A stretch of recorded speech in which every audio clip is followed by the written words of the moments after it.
Bonjour, bonjour, bien-aimés frères et sœurs. Nous sommes au 19e dimanche du temps ordinaire et bon dimanche à tous. Les textes de ce 19e dimanche nous invitent à la foi, les trois textes donc, mais la deuxième lecture est plus explicite et nous commencerons par elle donc. Extraite d'Hébreux 11, versets 1 à 2 et 8 à 19. Dans cette lecture, on nous parle de la foi, on nous dit que la foi est une façon de posséder les choses qu'on espère et un moyen de connaître les réalités qu'on ne voit pas. Et là, on va nous donner des exemples d'hommes de foi, en l'occurrence Abraham, que tous nous citons. Abraham a eu foi en Dieu et il a pu accomplir des choses extraordinaires, je dirais.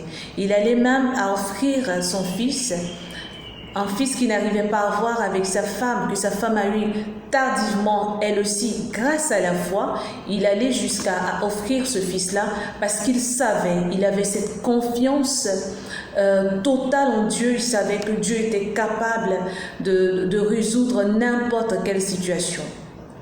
Alors, la question qui me revient, c'est de savoir, nous, quel est notre degré de foi ou à quelle dimension de la foi nous sommes prêts à aller avec Dieu, à aller dans notre intimité, à aller dans notre engagement avec Dieu. Est-ce que nous avons cette foi qui nous permettra, comme dans l'évangile extrait de Saint Luc, chapitre 12, versets 32 à 48, est-ce que cette foi nous permettra, nous, de vendre tout ce que nous possédons, de faire l'aumône? Est-ce que cette foi nous permet de rester fidèles? Parce que c'est de cela aussi qu'il s'agit. Avoir la foi, c'est de rester fidèle aux commandements, aux préceptes que Dieu nous donne. Avoir la foi, c'est de faire ce que Dieu nous commande de faire. Avoir la foi, c'est d'amasser des trésors dans le ciel. Parce que là où est notre cœur, là aussi se trouvera notre trésor. Avoir la foi, c'est de croire malgré les difficultés. C'est de croire malgré les épreuves. Parce que ce à quoi nous aspirons, l'objectif auquel nous voulons atteindre, l'objectif que nous voulons atteindre, nous fera passer par des épreuves. Mais c'est grâce à la foi que nous sortirons vainqueurs de ces différentes épreuves qui se présenteront à nous. Quel est notre degré de foi? Quel est notre niveau de foi qui nous fera vivre le pire et le meilleur? Quelle est notre façon de croire ou comment est-ce que nous croyons jusqu'à ce que nous puissions attendre l'accomplissement des promesses de Dieu dans nos différentes vies. Et donc, dans le même évangile, on va nous parler, il va nous donner la parabole des serviteurs.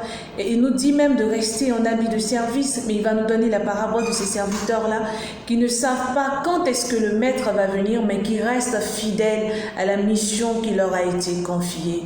Et là, on nous montre deux réalités. Celui qui est resté fidèle, comment est-ce qu'il va siéger sur tous les biens du maître, et celui qui n'a pas été fidèle, les coups qu'il recevra. Et à la fin, on va nous dire quelque chose que moi je trouve également important. Celui à qui on a donné, on en demandera plus. Et celui à qui on a confié, on en demandera davantage. Frères et sœurs, Dieu nous confie des missions, Dieu nous confie des tâches précises.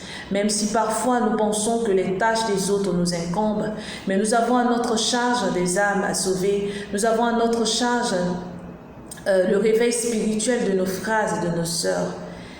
Qu'est-ce que ta foi t'emmène à faire? Est-ce que cette foi t'emmène à perdre les autres?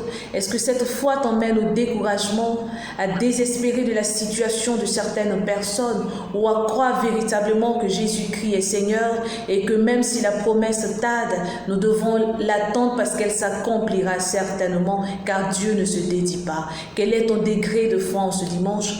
Que Dieu nous aide à avoir foi et confiance en lui. Car nous ne savons ni l'heure ni le jour où il viendra. Bon dimanche.